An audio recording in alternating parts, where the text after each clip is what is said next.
আজ আদিলার বিয়ে। সকলেই তার বিয়ের কারণে আনন্দে মেতে উঠেছে। বাড়িটা একটা রাজপ্রাসাদের মতো করে সাজিয়েছে দেশের টপ বিজনেসম্যান আমজাদ খান, তার একমাত্র মেয়ের বিয়ে বলে কথা। এমনিতে তাদের বাড়ি একটা রাজপ্রাসাদের চেয়ে কম না।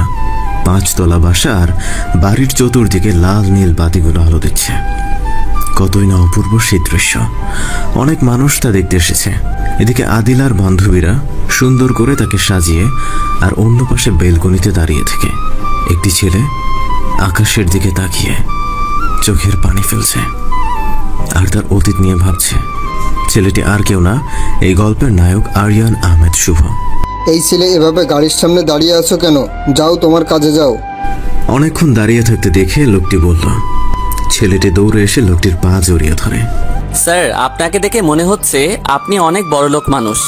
আমাকে একটি কাজ দিবেন? আজ 2 দিন ধরে কিছু খাইনি। পা ছেড়ে ওঠো। অতঃপর ছেলেটি উঠে দাঁড়। আসো, তোমাকে আগে কিছু খাওয়াই, তারপরে দিব কাজ। চলো আমার সাথে। অতঃপর ছেলেটি লোকটির সাথে কথা চলতে থাকে। কিছুক্ষণ পর লোকটি তাকে ভালো একটা রেস্টুরেন্টে নিয়ে যায়। তোমার যা ইচ্ছা তা খাও। তারপর ছেলেটি তার পছন্দের খাবার খায়। এখন বলো, তোমার নাম কি? আরিয়ান আহমেদ শুভ। তোমার বাসা কোথায়? তোমার বাবা মা কি করে? আমার বাসা কোথায় আমি জানি না। আমি এতদিন একটা এতিমখানায় থাকতাম। সেখানকার দাদু আমাকে বলেছে আমার বাবা মা নাকি অ্যাক্সিডেন্ট করে মারা গেছে, তখন গ্রামের লোক ওইখানে রেখে গেছে। আমি এতদিন সেখানেই ছিলাম।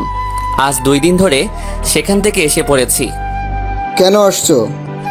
সেখানে আগে যে দাদু ছিল সে আমাকে অনেক আদর করত, কিন্তু দাদু মারা যাওয়ার পর আরেকটা আসছে। সে আমাকে অনেক কষ্ট দিত, মারত। তাই সেগুলো সহ্য করতে না পেরে পালিয়ে আসছি। আচ্ছা চলো তাহলে আমার সাথে আমার বাড়িতে, তোমাকে কাজ দেব। পরে লোকটি তাকে তার বাড়িতে নিয়ে যায়। অতঃপর শুভকে দেখা মাত্রই আদিলা বলে ওঠে, বাবা, এই টুকাইকে কই থেকে নিয়ে আসলে? যাক, ভালোই করছো। আমার জুতার কালি করে দিতে পারবে, বাগানে পানি দিতে পারবে, মোট কথা কাজের লোক হয়ে থাকতে পারবে। লোকটি তথা আদিলার বাবা আমজাদ খান ধমক দিয়ে, তোমার সবেমাত্র 8 বছর বয়স, আর এই বয়সেই এত অহংকারী হয়ে গেছো। জানি না বড় হলে কি হবে। আর শোনো, আজ থেকে একে তোমার ভাই মনে করবে। থু, এই টুকাইকে আমি ভাই? ওয়াহ! এই বলে আদিলা সেখান থেকে চলে যায়। তুমি কিছু মনে করো না, মায়ের সাথে থাকতে থাকতে এমন হয়ে গেছে। আজ থেকে তুমি এখানেই থাকবে আমার ছেলের মতো হয়ে। তোমার কোনো কাজ নাই, তুমি লেখাপড়া করবে, অনেক বড় হবে। আচ্ছা আঙ্কেল। তুমি কি লেখাপড়া করছো? আমি ক্লাস 4 পর্যন্ত পড়েছি। তাহলে কাল তোমাকে আদিলার স্কুলে ভর্তি করিয়ে দেবো, সেখানে লেখাপড়া করবে। আচ্ছা আঙ্কেল। এরপর থেকে শুভ আদিলাদের বাড়িতে থাকা শুরু করে। দিন যত যেতে থাকে তত আদিলা এবং তার মা নানা প্রকার অত্যাচার করতে থাকে। শুভ সেগুলো সব সহ্য করে তাদের মধ্যেই ঝড় হয়ে ওঠে। এর মাঝে যখন থেকে শুভ ভালোবাসা বুঝতে পারে, তখন থেকেই শুভ আদিলাকে ভালোবাসতে শুরু করে। আদিলা যতই তাকে কষ্ট দিত, সেগুলো ভালোবাসা হিসেবে নিত। আদিলা শুভর সাথে কেমন ব্যবহার করত সেটা পরে তুলে ধরা হবে। আজ তার বিয়ে, সেগুলো ভাবতেই তার চোখের কোণায় পানি চলে আসে যে আজ থেকে আদিলাকে আর সে দেখতে পাবে না। কাউকে সে বলতেও পারবে না যে আদিলাকে সে ভালোবাসে। কিভাবে বা বলবে আদিলাকে যে সে তাকে ভালোবাসে? তার তো কিছুই নেই, সে একজন অসহায় গরিব। এসব ভাবছে আর চোখের পানি ফেলছে।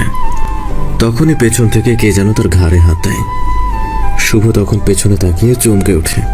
শুভ ঘাড় ঘুরিয়ে আমজাদ খানকে দেখে চমকে ওঠে। এ কি শুভ, তোমার চোখে পানি? আর তুমি বেলকনিতে দাঁড়িয়ে থেকে আকাশের দিকে তাকিয়ে কি ভাবছো? সকলে কত সুন্দর আনন্দ করছে, আর তুমি এখানে দাঁড়িয়ে থেকে কান্না করছো কেন? কি হয়েছে তোমার? জানা থাকা সত্ত্বেও? আঙ্কেল, আব্বু আম্মুর কথা খুব মনে পড়ছে, তাই চোখ দিয়ে পানি ঝরছে। তোমাকে 10-15 বছর ধরে দেখে আসছি, তুমি যে মিথ্যা কথা ঠিকভাবে বলতে পারো না। এত বছরে তোমাকে কোনোদিন দেখিনি তোমার আব্বু আম্মুর জন্য কান্না করতে। আজ তুমি বলছো তাদের কথা মনে পড়েছে। তুমি আজ কেন এমন করছো আমি জানি শুভ। তুমি যে আদিলার জন্য কান্না করছো, তুমি যে আদিলাকে ভালোবাসো, ভাবছো যাকে ভালোবাসি সে চলে যাবে আজ অন্যের ঘরে বউ হয়ে। তুমি কি করে সেটি সহ্য করবে? তুমি না পারছো আমাকে বলতে, না পারছো আদিলাকে বলতে। তুমি আর সেগুলো ভেবে চোখের জল ফেলছো। আমি আগে থেকে জানতাম তুমি আমার মেয়েকে ভালোবাসো, তাকে নিয়ে সুখে সংসার করতে চাও। সেই জন্য তুমি আদিলার আশেপাশে সবসময় ঘোরাঘুরি করতে, তাকে বোঝানোর জন্য যে তুমি তাকে ভালোবাসো। কিন্তু সে কিছুতেই তা বুঝতো না, আরও উল্টো তোমাকে কষ্ট দিত। তোমাকে আদিলা নানা রকমভাবে কষ্ট দিলেও সেটি তুমি ভালোবাসা হিসেবে নিতে, তার উপর কখনো রাগ করতে না। যেদিন থেকে আদিলার বিয়ে ঠিক হয়েছে সেদিন থেকে তোমার প্রতি লক্ষ্য করছি তুমি সারাদিন মন খারাপ করে বসে থাকো। তুমি বড্ড বোকা, তোমার সাথে আমি বন্ধুর মতো ব্যবহার করি। তুমি যদি একটিবার মুখ ফুটে আমাকে বলতে আমি আদিলাকে ভালোবাসি, তাকে আমার হাতে তুলে দেন, বিশ্বাস করো আমি একটুও রাগ করতাম না। আমি আদিলাকে হাসি মুখে তোমার হাতে তুলে দিতাম। কিন্তু তুমি কখনো আমাকে বা তাকে মুখ ফুটে বলতে পারোনি, তাই আমি আদিলার বিয়ে ঠিক করে ফেলেছি অন্য জায়গায়। তখন শুভ আদিলার বাবাকে জড়িয়ে ধরে কান্না করতে করতে বলে, আঙ্কেল, তাকে অন্য কোথাও বিয়ে দিয়েন না। আমি তাকে ছাড়া বাঁচবো না। তাকে বড্ড বেশি ভালোবাসি আঙ্কেল। তাকে না পেলে আমি মরে যাব। তুমি একথা বলতে বেশি দেরি করে ফেলেছো। আমার এখন কিছু করার নাই, তাদেরকে কথা দিয়ে ফেলেছি।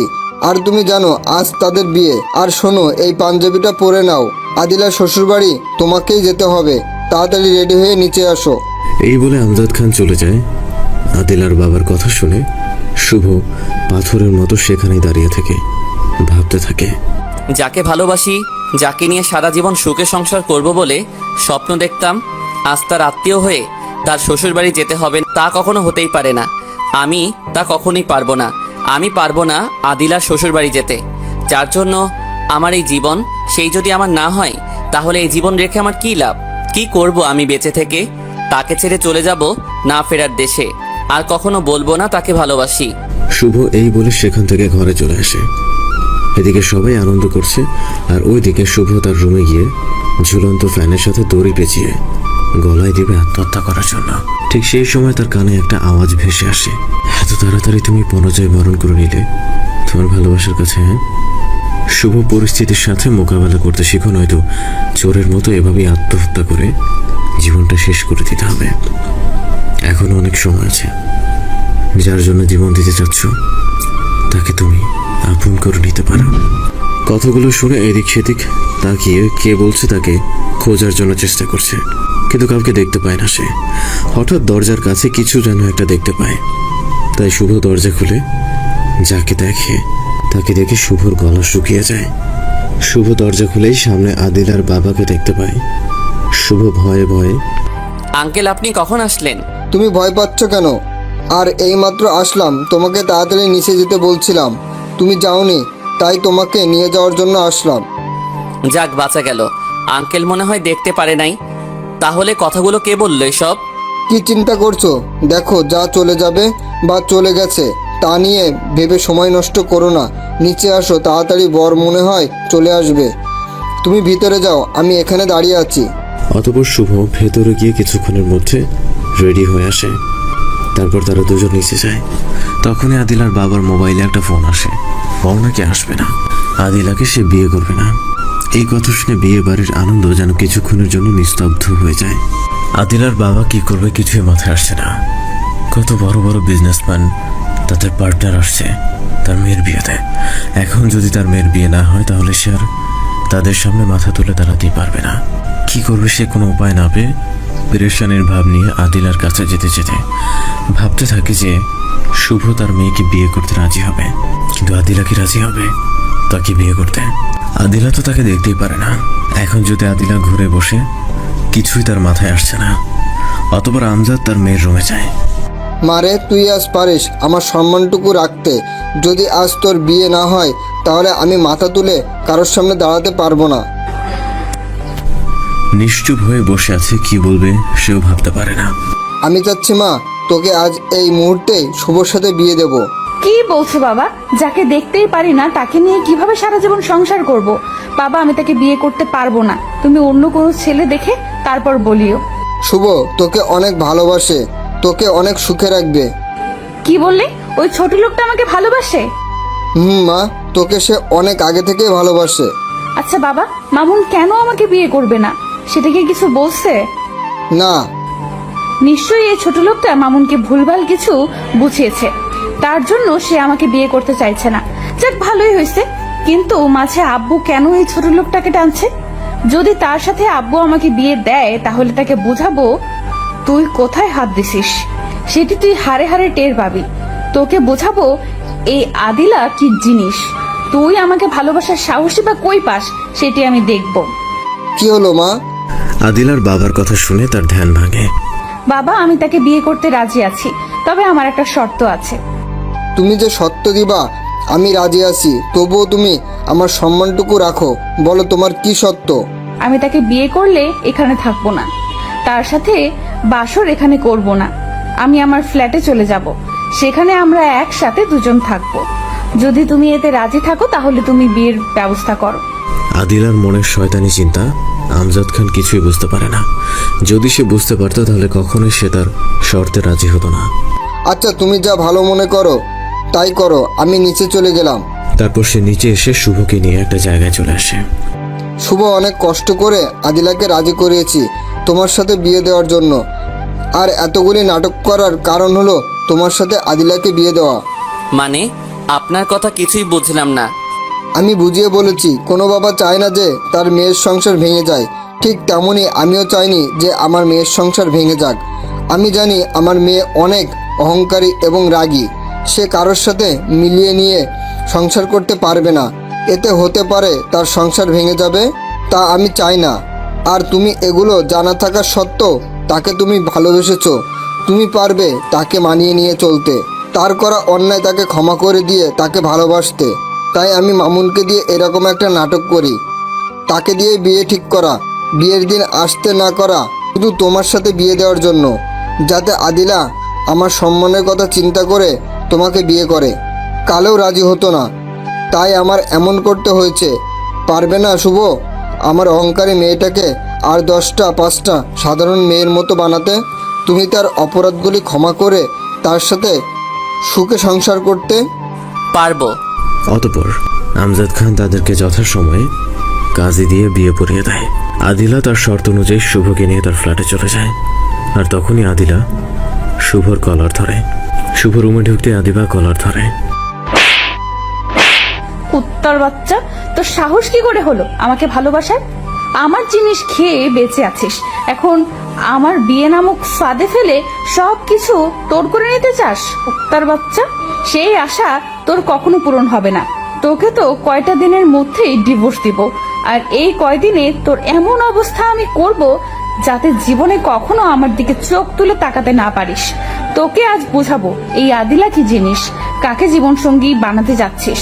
তোর কি যোগ্যতা আছে আমাকে বিয়ে করার, বল? বিশ্বাস করো, আমি তোমার ধন সম্পদ কিছুই চাই না। আমি শুধু তোমাকে চাই, তোমাকে ভালোবেসে বাঁচতে চাই, তোমার মনে হিংসা দূর করে সেগুলো ভালোবাসায় পরিণত করতে চাই। তোর সাহস কি করে হলো আমাকে তুমি করে বলার, আমাকে ভালোবাসিস সেটি বলার? আর কি বললি আমি অহংকার করি? তোকে তো আজ আমি মেরেই ফেলবো। এই বলে দরজার আড়াল থেকে একটা লাঠি নিয়ে শুভকে মারতে শুরু করে। শুভকে মারতে মারতে রক্তাক্ত করে ফেলে।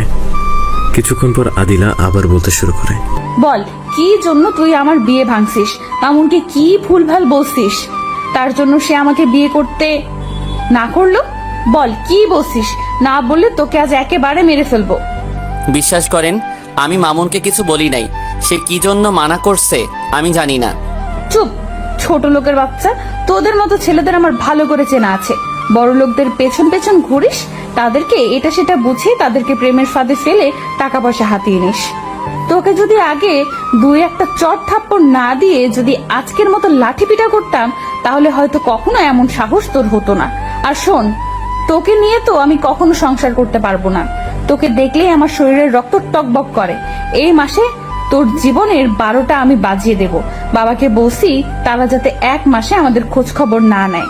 আমি বাবার থেকে সময় নিয়েছি শুধু তোকে কষ্ট দেওয়ার জন্য।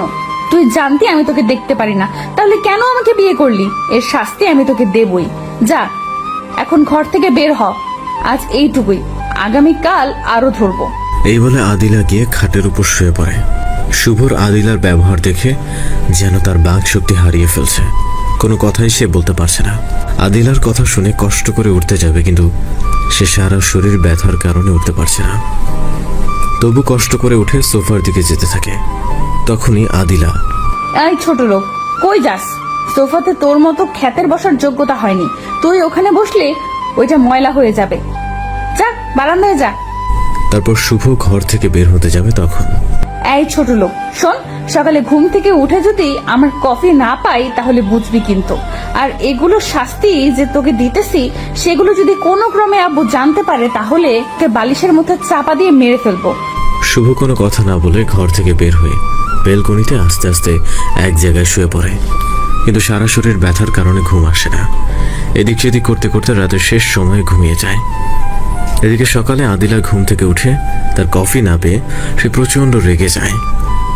তারপর বিছানা থেকে উঠে বেলকনিতে এসে দেখতে পায় শুভ ঘুমিয়ে আছে। কুত্তার বাচ্চা, আমার কফি না দিয়ে এখানে আরাম করে ঘুমাচ্ছিস? দাঁড়া, তোর এমন অবস্থা আজ আমি করব।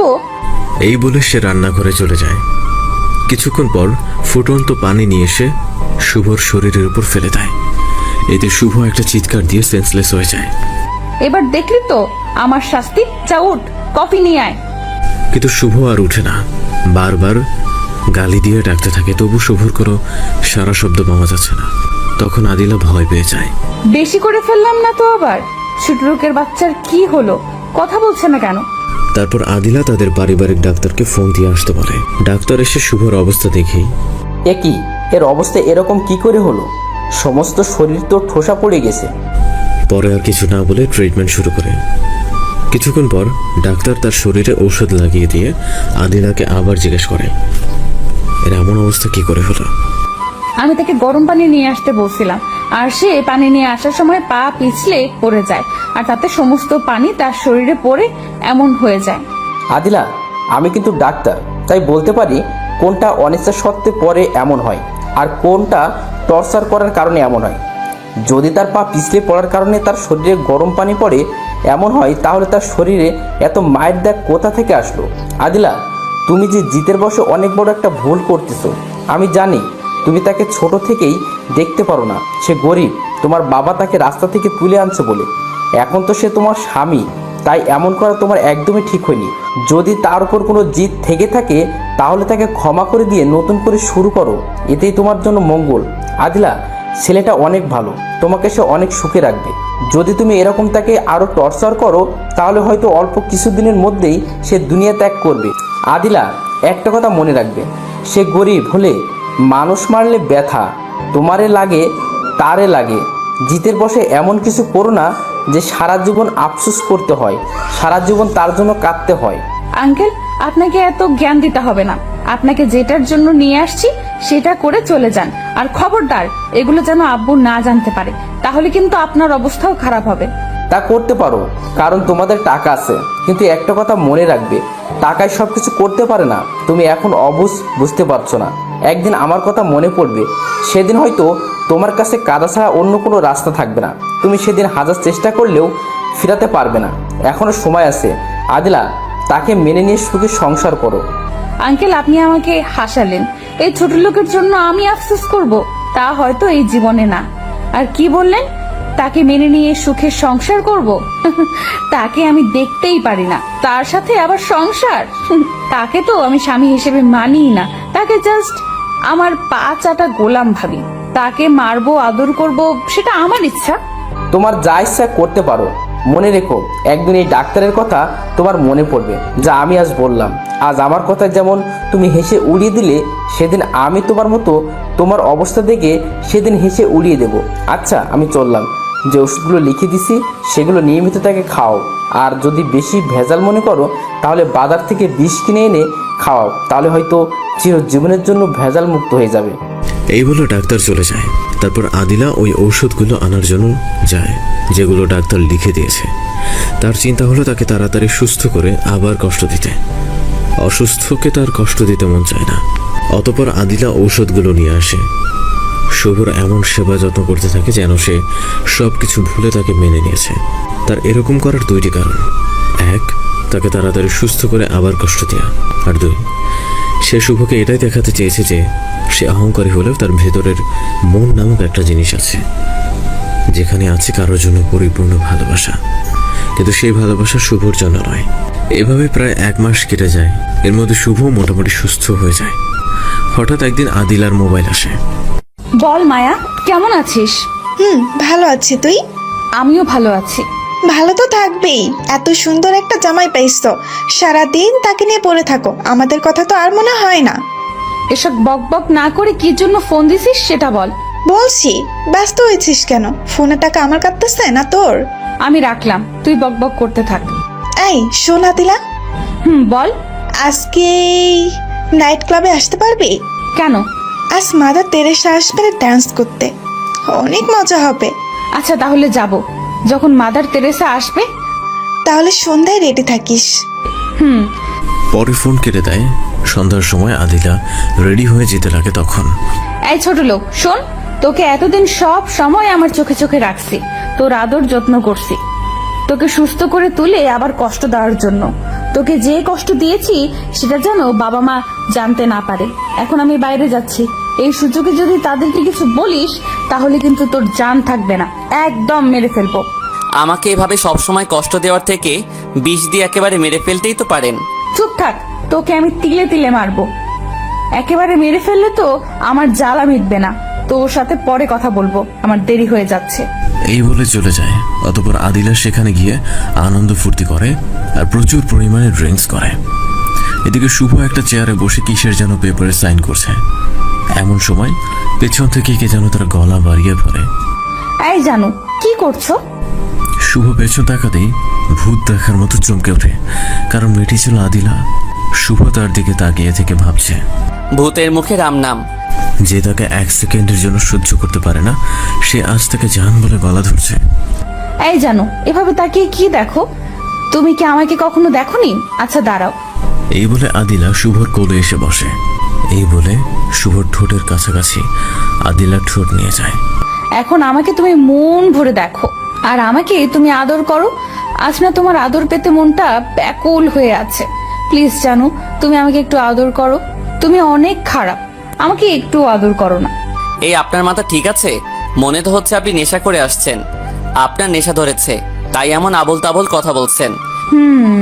আমার সত্যিই নেশা পেয়েছে তোমার আদর পাওয়ার জন্য। প্লিজ শুভ, আদর করো আমাকে। দেখেন, আপনার মাথা ঠিক নাই। এখান থেকে যান, বিছানায় গিয়ে শুয়ে পড়েন। তুমি আমাকে আদর করো, তুমি না আমার স্বামী। আজ তোমাকে নিয়েই শোবো। এই বলে শুভর ঠোঁটের কাছাকাছি আদিলার ঠোঁট নিয়ে যায়। তারপর শক্ত করে তাকে জড়িয়ে ধরে। শুভর কাছে এটা ভালো লাগলেও তার মন চাচ্ছে না। শুভ ভালো করেই জানে এখন আদিলা হুঁশের মধ্যে নেই। আদিলার হুঁশ ফিরলে এর পরিণাম ভালো হবে না। তাই শুভ তাকে কোলে নিয়ে বিছানায় দিয়ে আসতে যাবে। তখনই আদিলা আরো শক্ত করে শুভর গলা জড়িয়ে ধরে। শুভ ছাড়ানোর চেষ্টা করেও আদিলার কাছে পেরে ওঠে না। তাই বাধ্য হয়ে শুভ তার সাথেই শুয়ে পড়ে। যদিও সে বুঝতে পারে সকালে আদিলা তাকে কিছু একটা করে। পরে তাদের মাঝে কি হয়েছে আমি জানি না। পরের দিন সকালে যখন আদিলার ঘুম ভাঙে, তখন দেখতে পায় সে শুভকে জড়িয়ে ধরে শুয়ে আছে এবং তাদের উভয়ের মাঝে কোনো বিন্দু পরিমাণ এবং কাপড় এলোমেলো। তা দেখে আদিলা জোরে চিৎকার করে ওঠে। এতে শুভর ঘুম ভেঙে যায়। শুভ নিজেও ভাবতে পারে না এগুলো কিভাবে হলো। তাই তাড়াতাড়ি করে কাপড় পরে নিয়ে, সরি, আমি জেনে বুঝে কিছু করি নাই। তার বাচ্চা, আমাকে নষ্ট করে বলছিস সরি? তোকে তো আমি আজ মেরেই ফেলবো। কোন সাহসে তুই আমার সাথে এমন করলি বল? এই বলে আদিলা উঠে গিয়ে লাঠি নিয়ে এসে শুভকে অনবরত মারতে থাকে। শুভ চিৎকার করে বলতে থাকে, আমি জেনে বুঝে কিছু করি নাই, আমাকে মাফ করে দেন। কে শোনে কার কথা? আদিলা যেন আজ পাগল হয়ে গেছে। শুভর কোনো চিৎকার তার কানে যাচ্ছে না, অনবরত মারতে থাকে। একসময় আদিলা শুভর মাথায় আঘাত করে, এতে শুভ একটা জোরে চিৎকার করে সেন্সলেস হয়ে যায়। ঠিক সেই সময় আদিলার বাবা মা তার রুমে যায়। তখন আদিলার বাবা শুভর অবস্থা দেখে মাথায় হাত দিয়ে বসে পড়ে। এই ছিল তোর মনে শয়তানি বুদ্ধি? আমি যদি আগে কখনো জানতাম তুই তার সাথে এমন করবি, তাকে কষ্ট দেওয়ার জন্য আমাদের থেকে পৃথক থাকবি, তাহলে কখনো তোর মতো বজ্জাত মেয়ের কাছে শুভকে পাঠাতাম না। জানি না এতদিন তুই তার সাথে কেমন আচরণ করেছিস। আজ যদি সকালে এখানে না আসতাম তাহলে হয়তো তোর পরিচয়টা জানতে পারতাম না। তোকে আজ আমার মেয়ে ভাবতেও ঘৃণা হচ্ছে। C Adila, C. আর শুধু তোমার জন্য মেয়েটা এত জঘন্য হয়েছে। আরও আদর দিয়ে মাথায় তুলে নাচো। ছেলেটা তোর কি ক্ষতি করেছে যার জন্য তার এই অবস্থা করেছিস? একদিন বুঝে আসবে তোর কাকে কষ্ট দিচ্ছিস, তুই কাকে হারিয়েছিস। তুই সেদিন চিৎকার করে কান্না করে চোখের জল শুকিয়ে ফেলবি, তবুও তুই ফিরে পাবি না। তুমি এই ছোট লোকটার জন্য আমাকে গালি দিচ্ছ? তোকে আমি কখনো গায়ে হাত তুলি নাই, আজ তুললাম। এখনো সময় আছে, তুই ভালো হয়ে যা। এই বলে আদিলার বাবা শুভকে নিয়ে হাসপাতালে চলে আসে। তুমি এতটা খারাপ হয়ে গেছো, আমার জানা ছিল না। কি অপরাধ করেছিল সে তোমার সাথে, যার জন্য তার অবস্থা এমন করেছো? সে আমার সাথে কেন ফিজিক্যাল রিলেশন করলো? দেখ মা, সে তোমার স্বামী, আর তোমার উপর তার এটা হক। শুভ যতই গরিব হোক না কেন, বা কালো ল্যাংড়া লুলা হোক, সে তোমার স্বামী। একটা কথা মনে রেখো, একটা মেয়ের জন্য তার স্বামীর সব। তুমি অনেক বড় অন্যায় করে ফেলছো মা। শেষমেশ তুমিও বললে আমি খারাপ? তুমি বলো, যাকে দেখতে পারি না, যাকে স্বামী হিসেবে মানি না, সে আমার সতীত্ব নষ্ট করছে, তাকে কি করে মেনে নেই বলো? তুমি কখনো ভালো হবে না। তোমার যা মন চায় তুমি করো। কোনোদিন শুভর জন্য আমাদের কাছে কিচ্ছু বলো না। এই বলে আদিলার মাও চলে যায়, আর আদিলা মনে মনে বলতে থাকে, কুত্তার বাচ্চা, তুই ভালো হয়ে আসি আগে, তোরে আমি দেখে নিব। আজ তোর জন্য বাবা আমার গায়ে হাত তুললো, মা আমাকে ভুল বুঝলো। এদিকে আদিলার বাবা শুভকে নিয়ে হাসপাতালে আসে। ডাক্তাররা তাকে ইমার্জেন্সিতে নিয়ে চিকিৎসা করতে থাকে। দীর্ঘ সময় পরে ডাক্তার বের হয়ে আসলে। ডাক্তার, রোগীর কেমন অবস্থা? অবস্থা বড় নাজুক, মাথার আঘাতটা বেশ জোরে লেগেছে। বলা যাচ্ছে না তার জ্ঞান ফিরবে কিনা, হতে পারে সে কোমায় চলে যাবে। দীর্ঘ 15 দিন পর যখন শুভর জ্ঞান ফিরে, তখন তার পাশে আদিলার বাবা আর মাকে দেখতে পায়। বাবা, তোর জ্ঞান ফিরেছে? এখন কেমন লাগছে? ভালো। বাবা, আমাকে তুই মাফ করে দিস। আজ আমার জন্য তোর এই অবস্থা। আমি বুঝতে পারি নাই আমার মেয়েটা এত খারাপ, এত জঘন্য। আমি তাকে তোর হাতে তুলে দিয়ে অনেক ভুল করেছি। সে তোর মতো ছেলে তার লাইফ পার্টনার হিসেবে পাওয়ার যোগ্য না।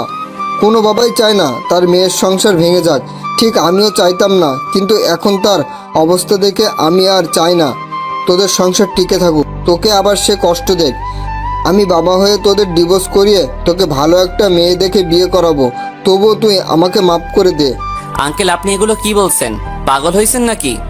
আপনি আমার বাবার মতো, আর বাবার সন্তানের কাছে ক্ষমা চাওয়া এটা শোভা পায় না আঙ্কেল। আর আপনি কোনো ভুল করেননি, তাহলে কেন আমার কাছে মাপ চাইতেছেন? আমি তাকে ভালোবেসেছিলাম আর ভালোবেসেই যাব। আমার কপালটাই খারাপ, যাকে ভালোবাসলাম, যাকে নিয়ে ঘর বাঁধার স্বপ্ন দেখতাম, সে আমাকে দেখতেই পারে না। জানি না কেন আমার উপর তার এত জিদ। আজ হয়তো বুঝতে পারছে না, আমাকে কষ্ট দিচ্ছে। একদিন ঠিকই বুঝে আসবে তার সেই দিনটা। অপেক্ষায় আছি।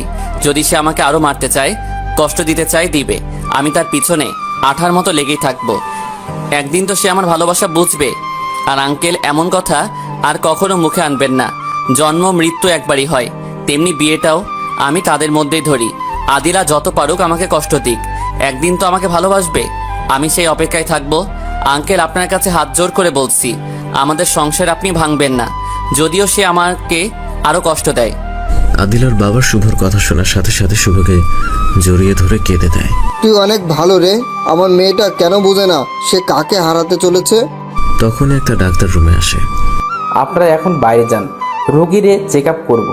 ডাক্তারের কথা শুনে তারা বের হয়ে যায়। কিছুক্ষণ পর ডাক্তার শুভকে চেক আপ করে বের হলে, ডাক্তার সাহেব, তাকে কি আমরা বাসায় নিয়ে যেতে পারি? আজ পারবেন না, আগামীকাল নিয়ে যাবেন। এই বলে ডাক্তার চলে যায়। পরের দিন আদিলার বাবা শুভকে বাসায় নিয়ে আসে। এদিকে আদিলা শুভর কথা একটাবারেও মনে পড়েনি। সে চলছে তার মতো বিন্দাস লাইফে।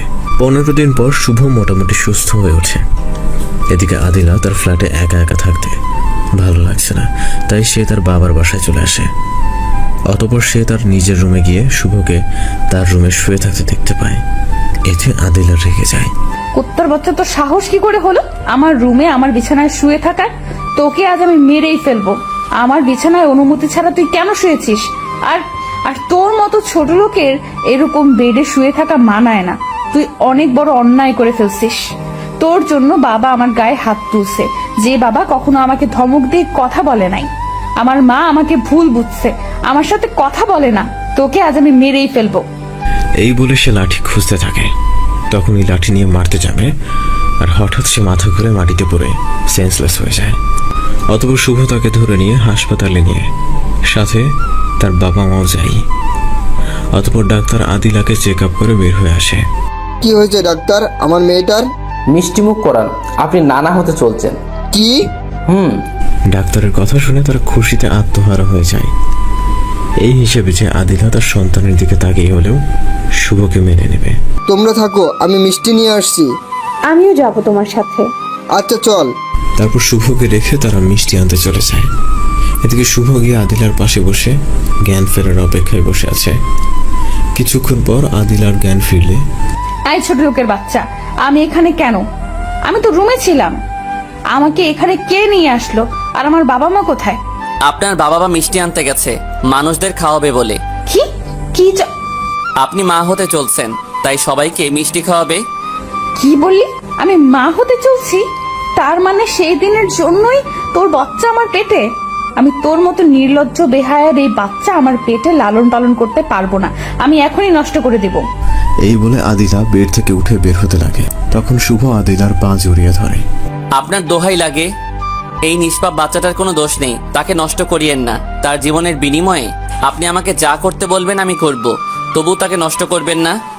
আচ্ছা, যদি তুই আমার দুইটা শর্ত মানতে পারিস তাহলে তোর এই সন্তান পেটে রাখবো, না হলে তাকে নষ্ট করে দেব। বলেন আপনার শর্ত। 1, তোর সন্তান দুনিয়াতে আসার আগ পর্যন্ত তুই আমার চাকর হয়ে থাকবি। আমি তোকে যা করতে বলবো তাই করবি, এবং আমার বাবা মাকে তুই বোঝাবি যে আমি তোকে কষ্ট দিলে তারা যেন কিছু না বলে। তোকে কষ্ট দিলে যদি আমার বাবা মা কিছু বলে তাহলে আমি তোর এই সন্তান নষ্ট করে দিব। 2, তোর সন্তান এই দুনিয়াতে আসলেই তাকে নিয়ে তুই আমার জীবন থেকে চিরজীবনের জন্য চলে যাবি, ডিভোর্স পেপার সাইন করে। যদি তুই এই 2 শর্তের রাজি থাকিস তাহলে আমি তোর এই সন্তান আমার পেটে লালিত পালিত করব। শুভ কিছুক্ষণ ভাবার পর, আমি আপনার 2টি শর্তে রাজি, তবে আপনি কথা দেন যে আপনি এমন কোনো কাজ করবেন না যে আমার সন্তানের ক্ষতি হয়। আচ্ছা, কথা দিলাম তোর সন্তানের কোনো ক্ষতি হবে না। এখন আমার পা ছাড়, আর শোন, তুই যেভাবে পারিস আমার বাবা মাকে রাজি করিয়ে তুই আমার ফ্ল্যাটে চলে আসবি, কিন্তু ভালো করে খেয়াল রাখিস তারা যেন আমাকে আবার ভুল না বোঝে। যদি ভুল বুঝে তাহলে কিন্তু তোর খবর আছে।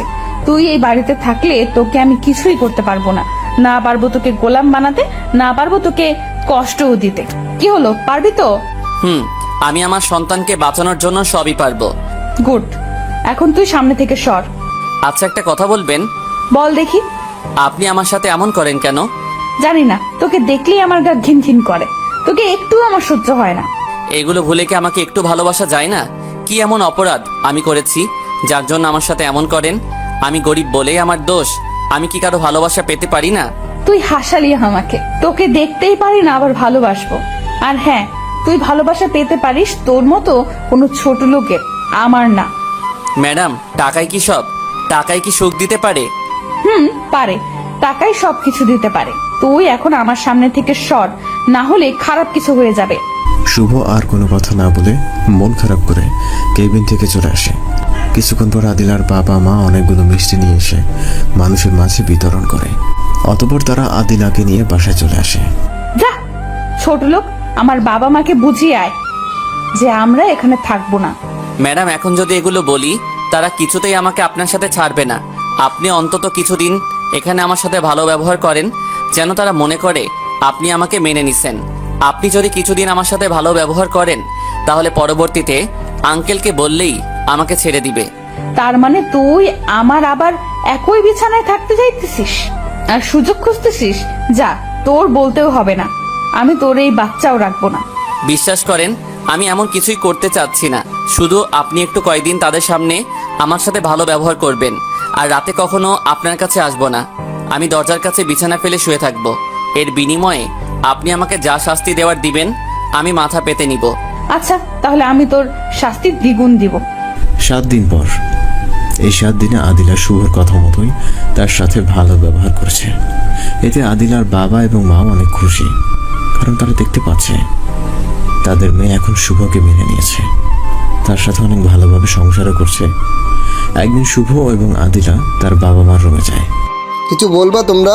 তোমার জামাই এখানে থাকতে চাইতেছে না, সে নাকি আমার ফ্ল্যাটে থাকবে। কতবার বুঝালাম, বুঝতেছে না। তুমি যখন তাকে মেনে নিয়েছো, এখন আমার তাকে তোমার হাতে ছেড়ে দিতে সমস্যা নাই। আর শুভ যখন চাইতেছে নিয়ে যাও, তাহলে আর একটা কথা খেয়াল রেখো, তুমি কিন্তু এখন মা হতে চলেছো, তাই একটু নিজের যত্ন নিও। আর আমরা তোমাদের প্রায় দেখে আসবো।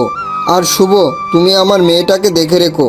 সে এতদিন তোমাকে কষ্ট দিচ্ছে, সেগুলো ভুলে তাকে আপন করে নিও। কাকে দেখে রাখবো যে সবসময় আমাকে অপমান আর মায়ের উপর রাখে? কাকে আপন করে নিব যে আমাকে দেখতেই পারে না? কি হলো, কি ভাবছো শুভ? কিছু না আঙ্কেল। তো যাও তাহলে। তারপর তারা সেখান থেকে চলে আসে আদিলার ফ্ল্যাটে। যা ছোট লোক, তোর সাথে এতদিন অভিনয় করতে করতে বোর হয়ে যাচ্ছিলাম, এখন একটু বিন্দাস ঘুরতে পারবো। আয় শোন, আজ থেকে তোকে আর মারবো না, কারণ তোর পুঁটি মাছের জীবন একটু মারলেই হসপিটালে নিতে হয়।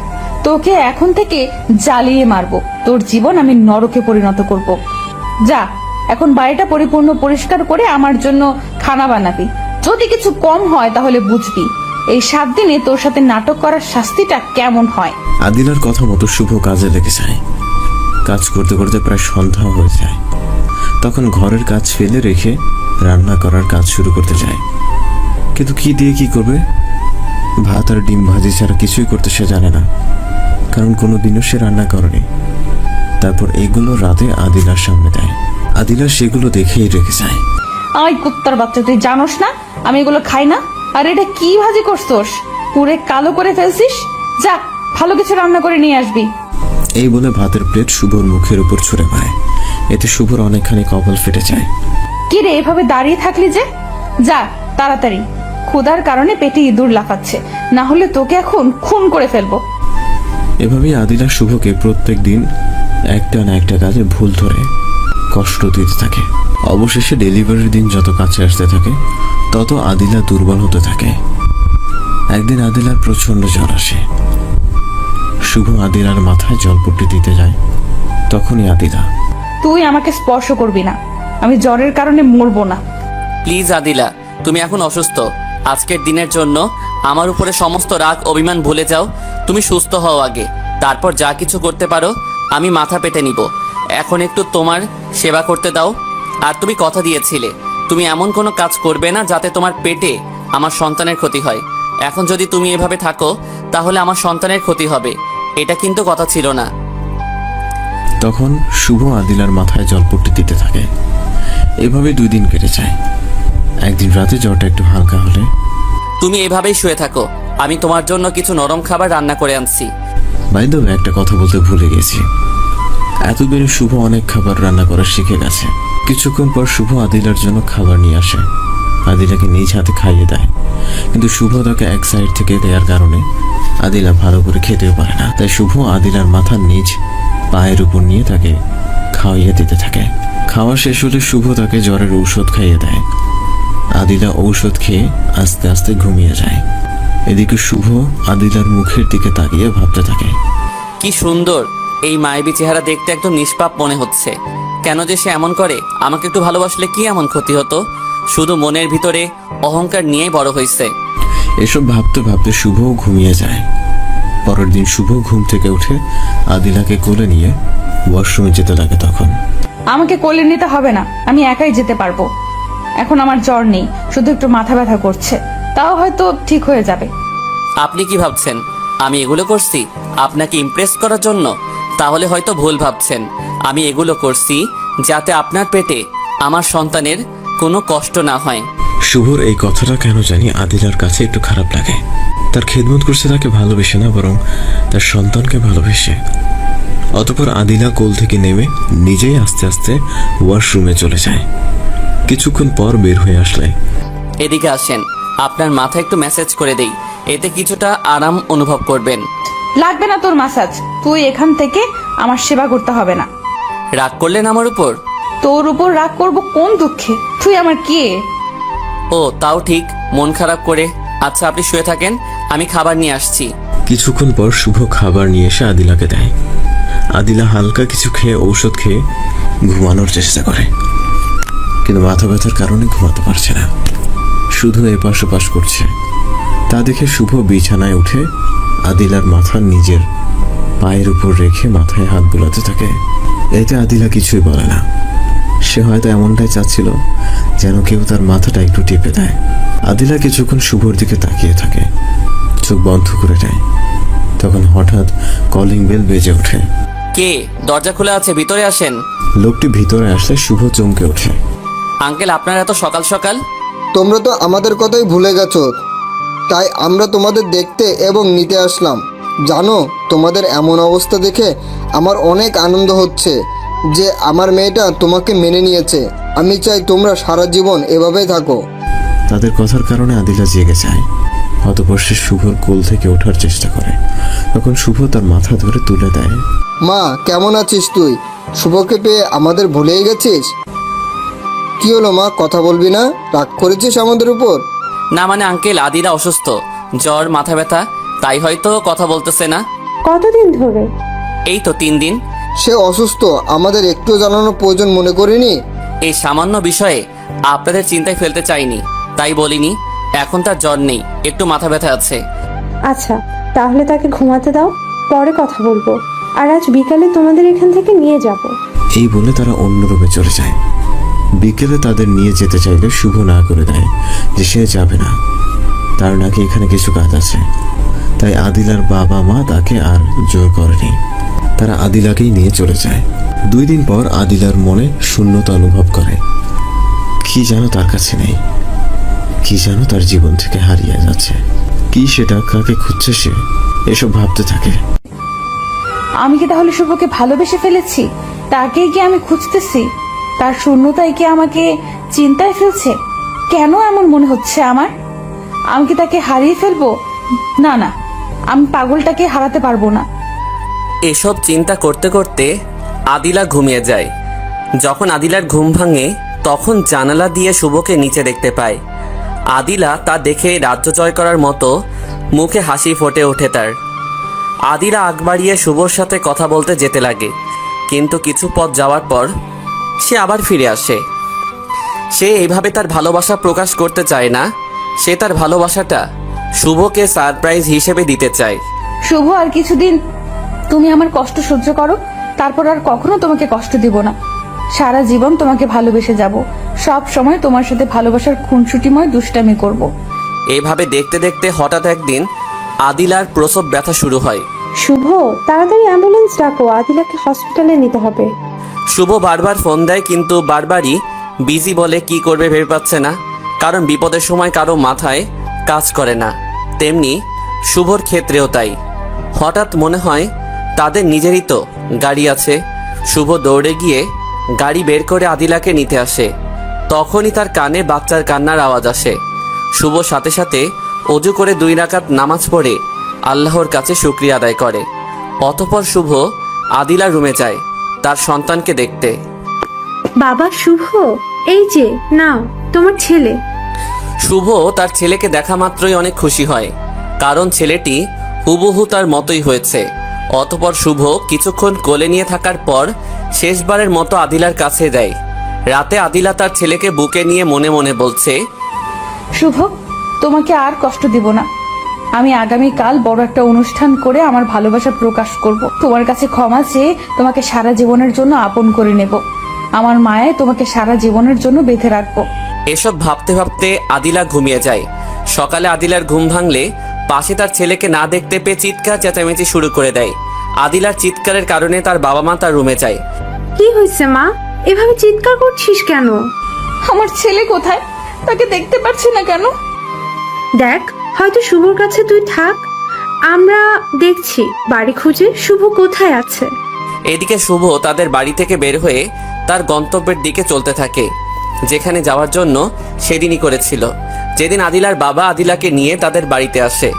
কিছুক্ষণ পর তারা নিরাশ হয়ে ফিরে আসে। পাইনি তো তাকে কোথাও, হয়তো গেছে, ফোন দিয়ে দেখ দেখি। মা, শুভর নাম্বার তো আমার কাছে নেই। কি, তার নাম্বার তোর কাছে নেই মানে? এতদিন তাহলে তুই তাকে মেনে নিস নাই, আমাদের দেখানোর জন্য মেনে নেওয়ার অভিনয় করতি? বাহ, আদিলা, তোর অভিনয়ের প্রশংসা করতে হয়।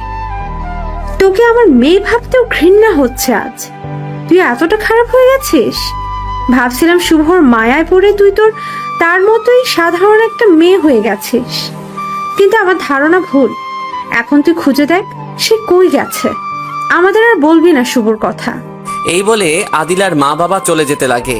তখন আদিলা গিয়ে দৌড়ে তার মায়ের পা ধরে। হ্যাঁ, আমি ভুল করেছি, আমাকে মাফ করে দাও। তাকে আমি আগে দেখতে পেতাম না, কিন্তু এখন না দেখে থাকতে পারি না।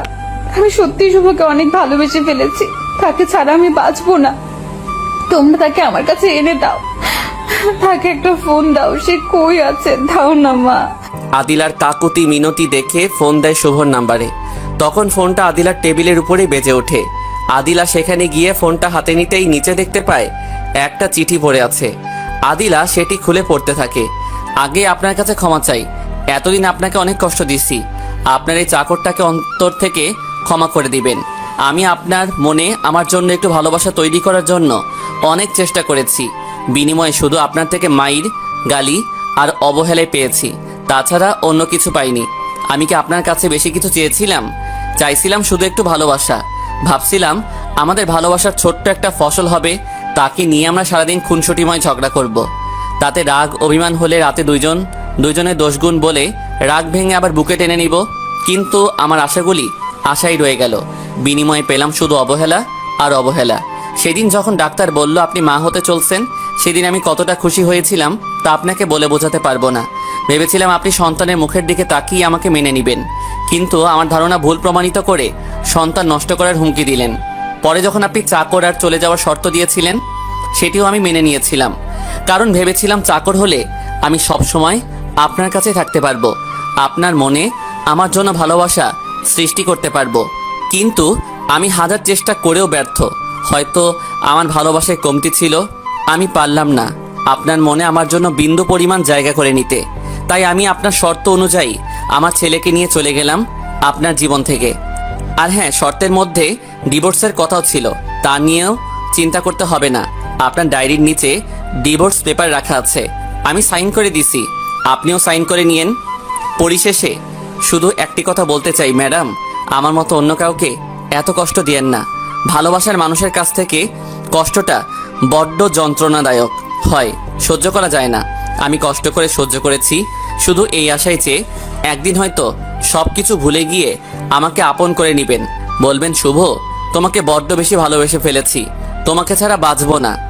আমার এই আশাটাও পূরণ হয়নি, তার বিনিময়ে পেলাম শুধু আপনার অবহেলা, যা দিন দিন আমাকে কুড়ে কুড়ে খেত, আমার জীবনটা তিলে তিলে শেষ করে দিত।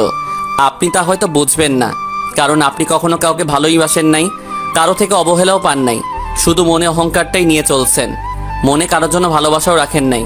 আজ থেকে এই ছোট লোকটা আর আপনার রাগের কারণ হবে না, আর কখনো তাকে দেখতে হবে না। চলে গেলাম অনেক দূরে, ভেবেছিলাম ছেলেকে রেখে আসবো, কিন্তু পারলাম না।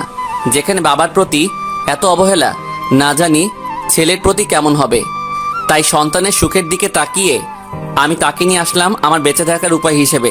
আপনার কাছে একটাই আশা, আপনি বড়লোক কোনো ছেলে দেখে বিয়ে করে সুখে সংসার করবেন। আমার মতো ছোট লোক যেন না হয়, তাকে যেন আপনার হিংসার আগুনে জ্বলতে না হয়।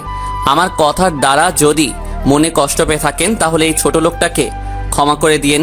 ইতি ছোট লোক। আদিলা চিঠি পড়ে চিৎকার করে কান্না করতে থাকে। শুভ, তুমি কোথায় চলে গেলে? ফিরে আসো তুমি, তোমাকে আর কখনো কষ্ট দিব না। আমি আমার ভুল বুঝতে পারছি, আমি যে তোমাকে বড্ড ভালোবেসে ফেলেছি, তোমাকে ছাড়া আমি বেঁচে থাকতে পারবো না। শুভ, তোমাকে না পেলে মরে যাব আমি। তোমাকে না দেখলে আমার এক একটা মিনিট এক একটা দিনের মতো মনে হয়। প্লিজ শুভ, তুমি ফিরে এসো, আমাকে একটা সুযোগ দাও। এতক্ষণে আদিলার থেকে চিঠিটা তার মা নিয়েও পড়ে ফেলেছে। ছি আদিলা, ছি, তুই শেষ পর্যন্ত নিজের স্বামীকে চাকর বানাইছিস। আল্লাহ তোকে কখনো ক্ষমা করবে না। কি অপরাধ করেছিল সে তোকে? তার জীবন থেকে বেশি ভালোবাসাটা না তার সন্তান তোর গর্ভে আসা। যখন এতটাই অপরাধ করেছে সে, তাহলে আজ তুই কেন কান্না করছিস? তোর তো আজ খুশি থাকার কথা যে চাকরটা তোর চোখের কাটা হয়েছিল, যাকে দেখতেই পারতি না, সে আপদটা চলে গেছে। এখন ঘরে বসে আনন্দের পার্টি কর, কান্না করিস কেন? তোকে অনেক বুঝিয়েছিলাম তুই যা করছিস ভুল করছিস, ভালো হয়ে যেতে বলছিলাম। যে সময় একদিন আসবে তোর কান্না করা ছাড়া কোনো রাস্তা থাকবে না, সেদিন আমার কথা মানিস না। আর আজ দেখ সেই সময়টা এসে গেছে, এখন বসে বসে কান্না কর। আমি চললাম। আর শোন, শুভর ব্যাপারে আমাদের কাছে আর কিছুই বলতে আসবে। এই বলে আদিলার মা বাবা চলে যায়। অতঃপর আদিলা চিৎকার করে কিছুক্ষণ কান্না করার পর তার মায়ের রুমে যায়। না গো, আমি ভুল করেছি, তা হয়তো তোমরা আমাকে ক্ষমা করতে পারবো না, তাই তো আমাকে ওই কথাগুলো বললে। ভুল তো মানুষই করে, তাই না মা? আর আমিও মানুষ, আমারও তো ভুল হতেই পারে। তুমি আমার মা হয়ে যখন আমাকে একটা সুযোগ দিলে না, আমাকে ক্ষমা করলে না, তাহলে এতদিন যাকে কষ্ট দিছি সে কিভাবে আমাকে সুযোগ দিবে? আমি অনেক খারাপ মা, অনেক বড় অন্যায় করে ফেলছি। তোমাদের এই পাপী মেয়েটার মুখ দেখতে হবে না। পারলে তোমার এই খারাপ মেয়েটাকে মাফ করে দিও গো মা। আজ আমার ঘুম পাচ্ছে, শেষবারের মতো তোমার কোলে একটু মাথা রেখে ঘুমাতে দিবে মা? বলো মা, দিবে?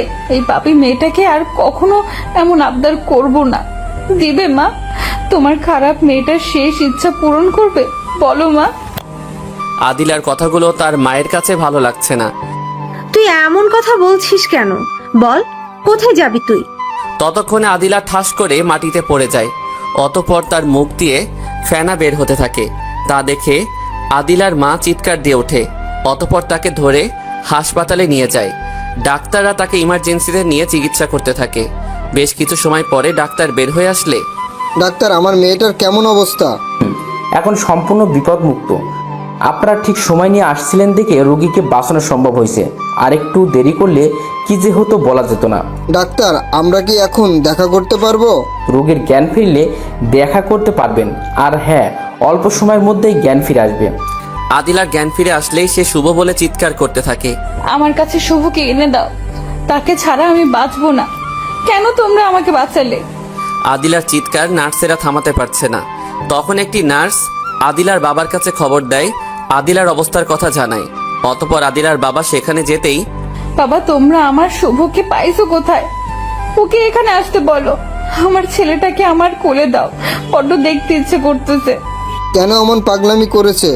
মেয়ে হয়ে মারে একটা কথা মনে রাখো, যে হারিয়ে যায় তাকে হয়তো খুঁজে পাওয়া যায়, কিন্তু যে চলে যায় তাকে খুঁজে পাওয়াটা এত সহজ নয়, প্রায় অসম্ভব। এমন পাগলামি আর করো না। আমরা দেশের আনাচে কানাচে লোক লাগিয়ে দিয়েছি, যেখানে শুভকে দেখতে পারবে সেখান থেকে তাকে নিয়ে আসা হবে। তুই আর কখনো এমন পাগলামি করবি না। তুই ছাড়া আমাদের আর কি আছে বল? তোর সুখের দিকে তাকিয়ে আমরা আর কোনো সন্তান নেইনি। আজ তুই যদি আমাদের ছেড়ে চলে যাস তো আমরা কাকে নিয়ে বাঁচবো? এসব বলে আদিলার মাও কেঁদে দেয়। অতঃপর তাকে যখন ডাক্তার রিলিজ দেয়, তখন তাকে নিয়ে আসতে যাবে, তখনই হাসপাতালে দেখতে পায় সেই ডাক্তারকে যাকে আদিলা একবার শুভ চিকিৎসা করার জন্য তার বাসায় নিয়ে গিয়েছিল। আদিলা, মনে আছে আমার কথা? কি বলেছিলাম তোমাকে? একদিন সময় আসবে যেদিন তোমার কাছে কান্না করা ছাড়া কোনো রাস্তা থাকবে না। আজ সময়টা ঠিকই এসেছে। সেদিন তুমি আমার কথা হেসে উড়িয়ে দিয়েছিলে, আমার কথা বিশ্বাস করো নাই। সেদিন আমিও বলেছিলাম তোমার অবস্থা দেখে আমিও হাসবো, একদিন মন খুলে হাসবো। দেখো, সেই সময়টা ঠিকই এসেছে, কিন্তু আমি হাসবো না। আমি যদি আজ তোমার অবস্থা দেখে হাসি, তাহলে তোমার আর আমার মধ্যে মাঝে পার্থক্য কি হলো? একটা কথা কি জানো আদিলা, মেয়েরা যত অহংকারী বা দেমাগ দেখায় না কেন, যদি কোনো ছেলে তার পিছনে লেগে থাকে, চাই সে ছেলে গরিব হোক বা বড়লোক, মেয়েটি একদিন না একদিন তার প্রেমে পড়বেই। আর শুভ তো তোমার স্বামী ছিল। আমি আগেই জানতাম তুমি একদিন না একদিন তার প্রেমে পড়তেই, তাই তোমাকে আগে সাবধান করেছে। কিন্তু তুমি আমার কথা উপহাস করেছিলে, টাকার গরম দেখিয়ে বলেছিলে টাকায় সব সুখ দিতে। তার মতো ছোট লোক ছেলেকে দরকার নেই। আর শুধু তোমার কাছে একটাই প্রশ্ন, টাকা তোমাকে কতটা সুখ দিতে পেরেছে? এত টাকার অহংকার দেখিয়ে কি লাভ? আর যার জন্য মরতে বসেছো, তাকে তোমার টাকা তোমার কাছে নিয়ে আসতে পারছে না, কি লাভ বলো এত অহংকার করে? আঙ্কেল, আমাকে মাফ করে দেন, আমি আমার ভুল বুঝতে পারছি। প্লিজ আঙ্কেল, আমায় ক্ষমা করে দেন। আমার কাছে ক্ষমা চাওয়ার কি আছে? আমি সেদিন তোমার কথায় কিছু মনে করি নাই, কিন্তু তুমি যে তোমার ভুলটা বুঝতে অনেক দেরি করে ফেলেছো। না জানি শুভ এখন কোথায়? যদি তাকে কোথাও দেখতে পান তাহলে আমাদের একটু জানাবেন প্লিজ। আচ্ছা মা, জানাবানি। অতঃপর আদিলার বাবা মা তাকে নিয়ে বাড়িতে চলে আসে। আদিলাকে তার রুমে দিয়ে আসে। দেখ মা, আমার কোনো উল্টাপাল্টা কাজ করবি না। যদি তোর ভালোবাসা সত্যি হয়ে থাকে তাহলে তুই একদিন না একদিন শুভকে পাবি। শুভর ভালোবাসা পাওয়ার জন্য হলেও তোকে বেঁচে থাকতে হবে। কথা দে আমায় যে তুই কোনো উল্টাপাল্টা কাজ করবি না। আচ্ছা, কিন্তু মা, তাকে ছাড়া যে আমার ভালো লাগে না, একদমই বেঁচে থাকতে ইচ্ছে করছে না। আমার খুবই কষ্ট হচ্ছে মা, আমি কি করব? যদি তাকে না পাই তাহলে আমি মরে যাব। ভালোবাসা এত পাষাণ কেন মা? এত কেন কষ্ট দেয়? আমি নিতে পারছি না। আমার বেঁচে থাকতে ইচ্ছে করছে না। তোমরা আমার শুভকে এনে দাও মা। জানি না মা, ভালোবাসা বড্ড পাষাণ, মানুষকে শুধু কষ্ট দিতে জানে। যদি তারা তার মর্যাদা না দেয়, আমিও এরকম পরিস্থিতির শিকার হয়েছিলাম। যখন আমি কলেজে পড়ি তখন হঠাৎ একদিন তোর বাবার সাথে আমার দেখা হয়, আর সেদিনই তোর বাবা আমাকে প্রথম দেখে ভালোবেসে ফেলে। আমাকে প্রপোজও করেছিল সেদিন, কিন্তু আমি তার প্রপোজ অ্যাকসেপ্ট করিনি, কারণ সে গরিব ছিল, তার পোশাক দেখে বুঝে গিয়েছিলাম। কিন্তু এরপর থেকে তোর বাবা আমার পিছনে লেগেই থাকতো, প্রত্যেকটা দিন তার ভালোবাসার কথা আমাকে বলতো। আমি তাকে নানা রকম ভাবে অপমান করতাম, তবুও সে আমার পিছন ছাড়তো না। দেখতে দেখতে আমাদের কলেজ লাইফ প্রায় শেষ পর্যায়ে হয়ে আসে। সবাই সবার মতো কলেজ ছেড়ে চলে যাবে, শেষ পরীক্ষার দিন তোর বাবা আমার সামনে আসে। এই, তোর লজ্জা শরম বলতে কিচ্ছু নেই? তুই দুইটা বছর ধরে আমার পিছনে লেগে আছিস। যদি তোমার কাছে আমার কোনো লজ্জা থাকতো তাহলে প্রথম দিনই, যেদিন তুমি আমাকে ফিরিয়ে দিয়েছিলে, সেদিন চলে যেতাম, তোমার পিছু পিছু ঘুরে বেড়াতাম না। আজ শুধু তোমাকে একটা কথা বলবো, তারপর থেকে আর কখনো তোমাকে জ্বালাবো না, তোমাকে ডিস্টার্ব করব না। আচ্ছা, তাড়াতাড়ি বলে এখান থেকে দূর হ। আমি তোমার পিছে এতদিন ধরে ঘুরছি, আমার প্রতি তোমার একটুও ভালোবাসা হয়নি? বা আমাকে কখনো ভালোবাসো না? তুই হাসালি আমাকে। তুই 2 বছর কেন, আরো 2000 বছরও যদি আমার পিছনে ঘুরঘুর করিস, তবুও তোকে আমি ভালোবাসবো না। আচ্ছা, ভালো থেকো, আর কখনো তোমাকে ডিস্টার্ব করব না। আর এতদিন তোমাকে বিরক্ত করার জন্য সরি, আমাকে ক্ষমা করে দিও। এই বলে সে চলে যায়। কিছুদিন যাওয়ার পর থেকে আমি তাকে মিস করতে থাকি। আমি কখনো বুঝতেই পারিনি তাকে ভালোবেসে ফেলেছিলাম। 1 মাস কোনো রকম তাকে না দেখে থাকতে পারছিলাম, তারপর আর পারিনি। তাকে পাগলের মতো খুঁজে বেড়াতাম। অনেক খোঁজাখুঁজির পর তোর বাবার ঠিকানা পাই, তারপর তোর বাবার কাছে মাফ চেয়ে তাকে আমার মায়া চিরজীবনের জন্য বেঁধে নেই। সেই দিনগুলোতে আমি বুঝে গিয়েছিলাম যে ভালোবাসা বড্ড পাষাণ, মর্যাদা না দিলে অনেক কষ্ট দেয়। তোকেও না করেছিলাম, তুই জানিস নাই। মা, তুমি তো তবুও কষ্ট করে হলেও বাবাকে পেয়েছিলে, কিন্তু আমি কি পাবো আমার শুভকে? শুভকে হারিয়ে ফেলবো না তো আবার? নিরাশ হবি না। আল্লাহর কাছে তোর করা পাপের ক্ষমা চেয়ে তার জন্য দোয়া কর, সেজন্য আবার তোর জীবনে ফিরে আসে। এখন একটু আরাম কর, আমি গেলাম। এই বলে আদিলার মা চলে আসে। অতঃপর আদিলা শুভর কথা চিন্তা করে বালিশে মুখ গুজে দিয়ে কান্না করতে থাকে। শুভ তার ছেলেকে নিয়ে রাস্তা দিয়ে হাঁটতেছে আর বলতেছে, তোর জন্য আজ এই দুধের শিশু কষ্ট করতেছে, তোকে কখনো ক্ষমা করব না। এসব ভাবতে ভাবতে শুভ কখন জানি মাঝ রাস্তায় চলে যায়। আর তখনই একটা গাড়ি এসে তাদের বাবা ছেলে দুজনকে উড়িয়ে নিয়ে যায়। তা দেখে আদিলা চিৎকার করে ওঠে। না, আমার শুভ কিচ্ছু হতে পারে না, আমি তাকে কিচ্ছু হতে দেব না। আদিলার চিৎকার শুনে তার মা দৌড়ে আসে। কি হয়েছে মা, এভাবে চিৎকার করলি যে? মা, শুভ অ্যাক্সিডেন্ট করেছে মা, আমি শুভর কাছে যাব মা। মা, তুই খারাপ স্বপ্ন দেখেছিস? তাকে নিয়ে ভাবতেছিলি তাই হয়তো খারাপ স্বপ্ন দেখেছিস। যা, এখন ফ্রেশ হয়ে কিছু খেয়ে নেন, না হলে শরীর খারাপ করবে। আদিলা তার মায়ের কথা না শুনে ওখানে মন খারাপ করে বসে থাকে। এভাবে আদিলার বন্দি ঘরে খাওয়া দাওয়া ছেড়ে দিয়ে শুভর জন্য কান্না করতে করতে তার দিন কাটতে লাগলো। এতে আদিলার অবস্থা দিন দিন খারাপ হতে থাকে। শারীরিক আর মানসিক উভয়ভাবে সে দুর্বল হতে থাকে। তা দেখে আদিলার বাবা মা চিন্তা করতে লাগলো, যদি তার মেয়ে এভাবে রুমে বন্দি থাকে তাহলে হয়তো বেশ বড় কোনো বিপদের সম্মুখীন হতে হবে। আদিলার মা বাবা পরামর্শ করলো যে এই অবস্থা থেকে তাকে বের করতে হবে, আর তার দুটি রাস্তাই রয়েছে।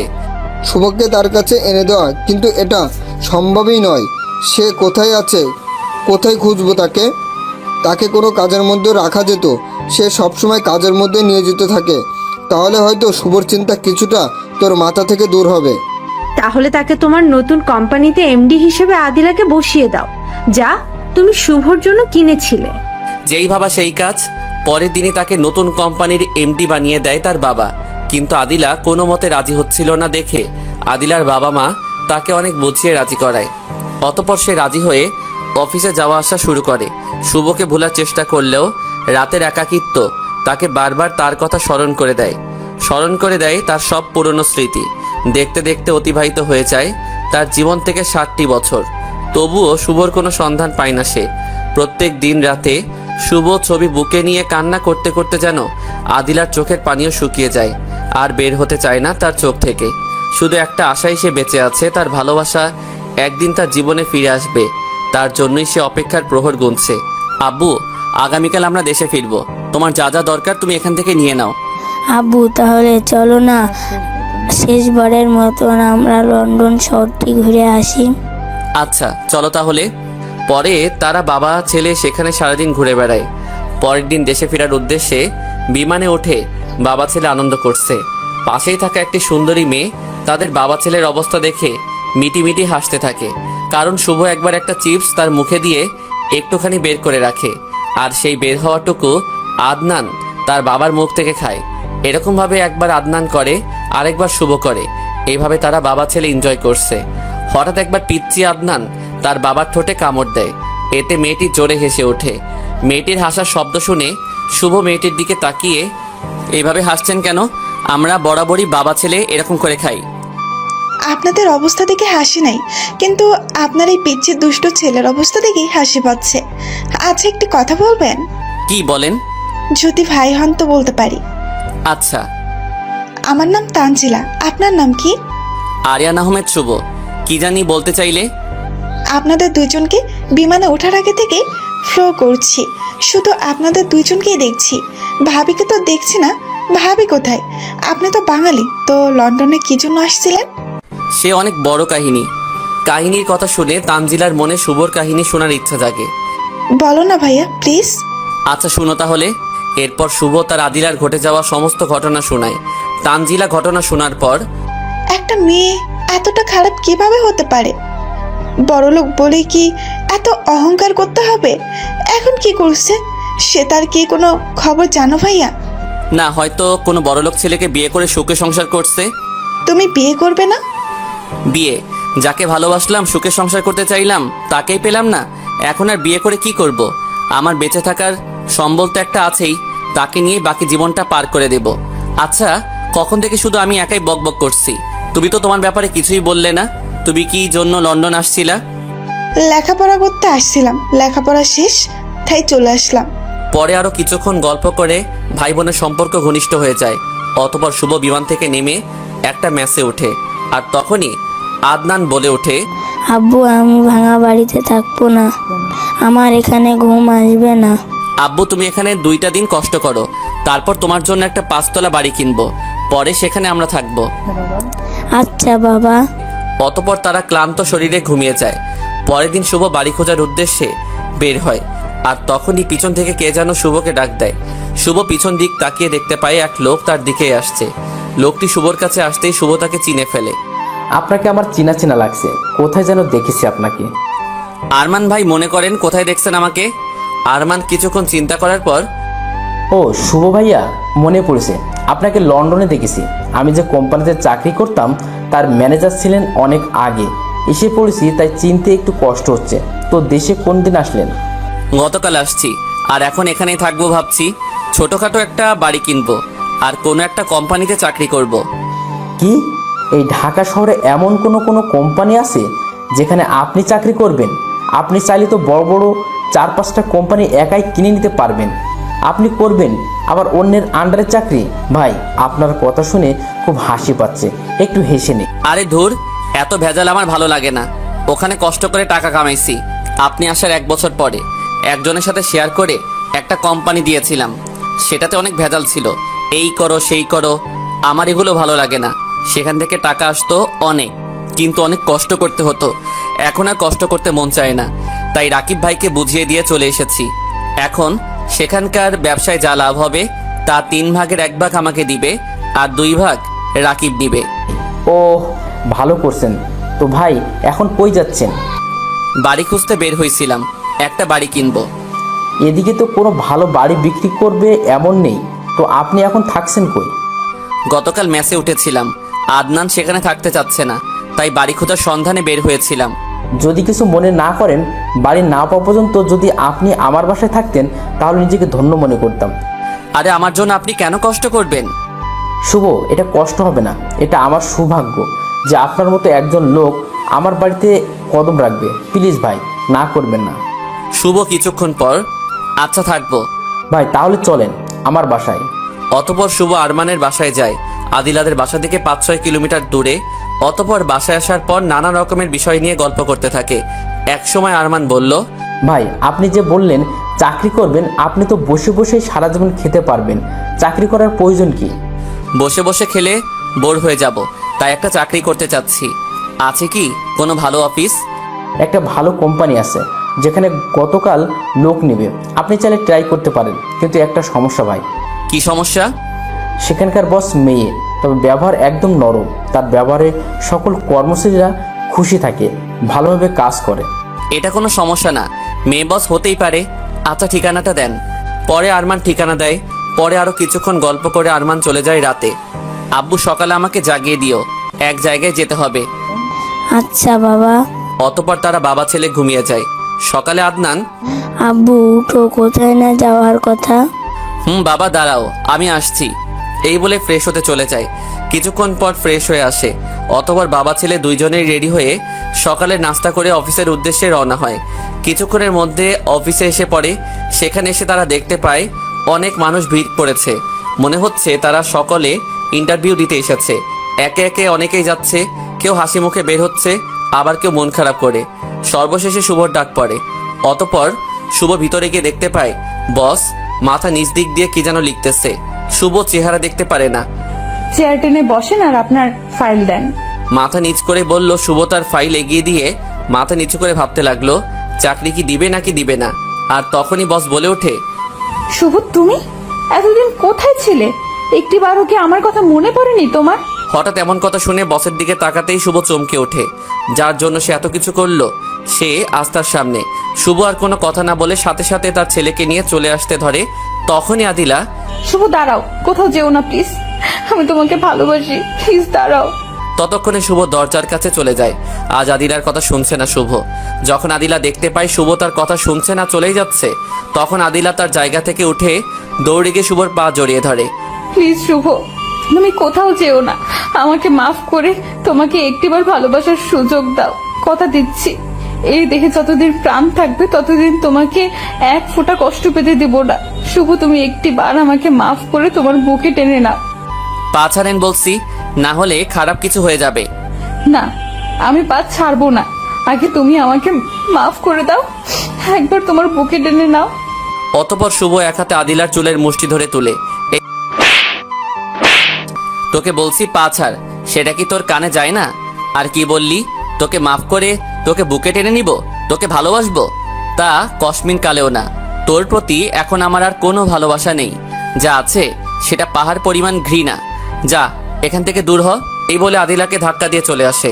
আদিলা শুভর ধাক্কার তাল সামলাতে না পেরে দেওয়ালের সাথে মাথা লেগে তার মাথা ফেটে যায়।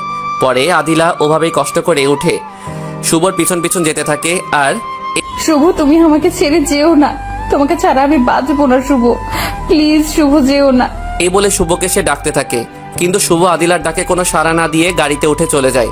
তখন পিচ্চি আদনান বলে ওঠে, বাবা উনি কি আমার সেই ডাইনি মা যে তোমাকে কষ্ট দিছে? বাবা। বাবা তাহলে চলো না, এখান থেকে আমরা চলে যাই, আবার যদি উনি তোমাকে কষ্ট দেয়। আজ রাতে এখান থেকে চলে যাব। এই বলে বাসায় চলে যায় শুভ। এদিকে আদিলা শুভকে থামাতে না পেরে কান্না করতে করতে বাসায় চলে আসে। অতপর কান্না করতে করতে তার বাবার রুমে যায়। কি মা, তোর এই অবস্থা কি করে? তোর মাথা থেকে তো রক্ত পড়ছে। আদিলা কোনো কথা না বলে তার বাবাকে জড়িয়ে কেঁদে কেঁদে বলতে থাকে, বাবা আজ আমার অফিসে শুভ আসছিল। কি বলছিস মা? এতদিন পর শুভ কই থেকে আসলো? জানি না বাবা এতদিন কোথায় ছিল ও, তার সাথে আমার সোনা মণিটাও ছিল। বাবাটা এখন কত বড় হয়ে গেছে, কিন্তু শুভ আমাকে দেখতেও দিল না। আমাকে দেখা মাত্রই আমার সোনামণিটাকে নিয়ে চলে গেল, আমার কোনো কথাই শুনলো না। বাবা বাবা তুমি তাকে আমার কাছে এনে দাও, আমার বুকে ফিরিয়ে দাও, আমি তাকে ছাড়া বাঁচবো না। এবার যদি সে আমাকে ছেড়ে কোথাও চলে যায়, সত্যি সত্যি আমি আত্মহত্যা করব বাবা, আমি তাকে না পেলে মরে যাব। মারে এমন কথা বলিস না, আমি শুভকে তোর কাছে ফিরিয়ে দেব। তুই কান্না বন্ধ কর, আগে চল তোকে হাসপাতালে নিয়ে যাই। অতপর আদিলার বাবা তাকে হাসপাতালে নিয়ে যায়। ডাক্তাররা তার মাথায় ব্যান্ডেজ করে দেয়। অতপর তাকে বাসায় নিয়ে আসে, কিন্তু বারবার আদিলার মুখ থেকে একটি শব্দই উচ্চারণ হয়, আমি শুভর কাছে যাব বাবা, তাকে আমার কাছে ফিরিয়ে দাও। মা তুই দেখছিস কি সে কোথায় চলে গেছে? বাবা সে কোন বাসায় থাকে সেটিও দেখে আসছি, তাহলে মা তুই এখন একটু বিশ্রাম কর, আমি বিকালে তার ওখানে যাব, তাকে তোর কাছে ফিরে নিয়ে আসবো। ডাইনিটা কি সত্যি আমাকে ভালোবাসছে, নাকি এতদিন আমাকে কষ্ট দিতে পারি নাই দেখে আবার কষ্ট দেওয়ার জন্য নাটক করছে? তাই যদি হয় ডাইনি, তাহলে তোর মনের আশা কখনো পূরণ হবে না। যত দ্রুত পারি নেক্সট পার্ট দেওয়ার চেষ্টা করব। সুস্থ থাকবেন, ভালো থাকবেন, আল্লাহ হাফেজ।